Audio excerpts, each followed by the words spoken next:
episode of Fist Over Hand. I was thinking the other day. Well, let me give you some background. I'm in education, and I'm a dean of students at a school. Um, and we have chapel once a week.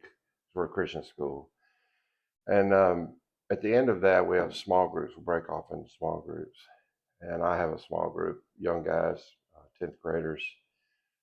Uh, some really great kids, but they just my meetings with them are just continue to confirm what I believe is happening, in our society with isolation. Um, Many of them, most of them are, even though they're around people, they're quite lonely. They're quite isolated. When they go home, they're by themselves. They don't generally go out and play. Um, go to uh, hang out with each other a lot. Um, all of that's done digitally through gaming and all of that. But it leads to a lot of isolation. And then there's a lot of times with the phone device, the way it is, um, it has supplemented that. It has become the best friend almost.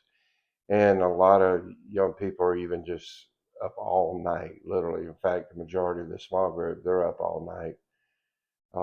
When I say all night, that could be they're up till 2. They could be up from 1 to 5. They could be up literally all night till 5 on these phones and doing things that lead to all sorts of issues with the phone. And it just reminds me of our society right now and how isolated people are in general. And I look at my own life and I've seen how I make decisions when I'm isolated and how I make decisions when I'm in community. And they can be vastly different. I would encourage you to do the self examination as well. The best decision I ever made in my life probably was going back to college and pursuing education. Uh, and I did that in the middle of, in the midst of, I should say, community, where I was networked with a lot of people. Um, and then I've made really probably the poorest decision I ever made was when I was isolated. So the things do correlate. Um, and now I was watching a friend of mine's podcast the other day, and he referenced a study in Canada by a scientist. I think it was called, I'm doing this by memory, but I think it was called the rat park theory, if you want to look that up.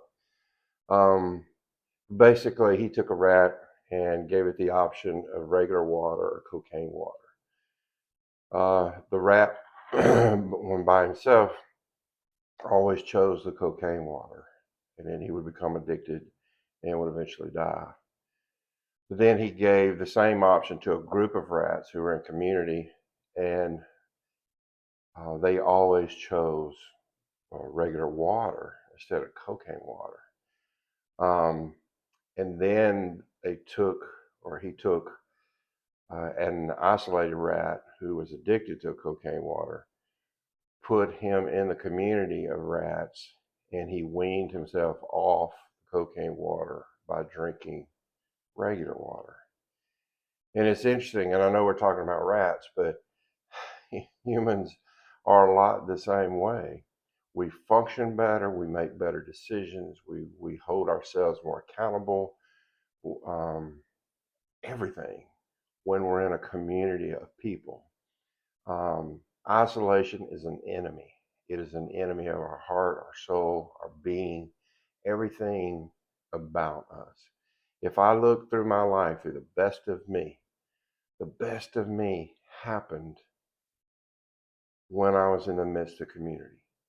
And so I just wanted to share that with you today, a little thought as we fight for this fist over hand life of of moderation. And speaking of that, that too is easier to do in the midst of community. Uh, Being around people who hold you accountable, but just being in community with people does something like it did with the rats. It just has a natural effect. We were created to be a part of community. That's how God created us. There's a scripture that talks about forsake not the assembly of yourselves together. Uh, we're to encourage one another. A lot of times we apply that directly to modern church, and even though that's a part of it, that's not all of it.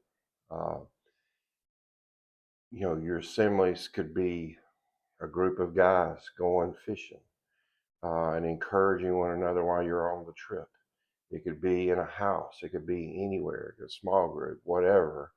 Um, there's reasons that the Bible instructed us not to forsake that. And it's not loyalty to and I'm going to get in trouble probably, but loyalty to the entity of modern American church. Well, I'm putting a lot of adjectives on that, but uh, there's some history there, obviously. But it's to people. It's to people. It's don't forsake the assembly of yourselves with one another. It's the people. Um, and so I just wanted to give that thought to you today. If you're isolated, it's going to be difficult to live the fist over hand life. And I'm saying the same thing to me. As long as I'm isolated, it's difficult to live the fist over hand life. It's important to be a part of community. So I just want to share that thought with you today. Hope you have a wonderful day. Um, Things are going pretty well here. My wife and I's got several things going on with this channel. Um, I would encourage you to watch her channel. It's called uh, Kicking It Kitchen with Lisa, um, something like that. It's the name of her show. Check that out. She's got a lot of cool recipes. A lot of them are keto friendly, paleo friendly, where you're not eating sugar. I know a lot of people. Well, I'll do a whole topic on sugar one day because I believe it's absolute poison. But it's very friendly for people who are trying not to eat sugar. So check out her channel. Also, we did our first episode of Review It, or Reviewing It. That's a show where we go and visit different places. Some of them simple, some of them uh, upscale, some of them downscale.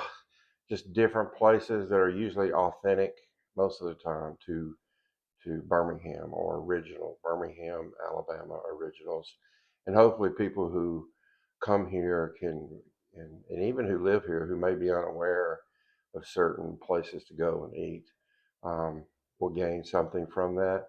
The first two episodes were not uh, healthy friendly as far as the places we chose. But there will be more of that. We'll be seeking places we go and menu items that we can eat that are friendly to our fist overhand approach to eating. So again, I hope you have a wonderful day. Check that out. Also, check out the link in the description, the Buy Me a Coffee link if you can. When you get the opportunity, I hope this helps you today. But just remember, isolation is an enemy of our souls. All right. You have a great day and see you soon. See you next time.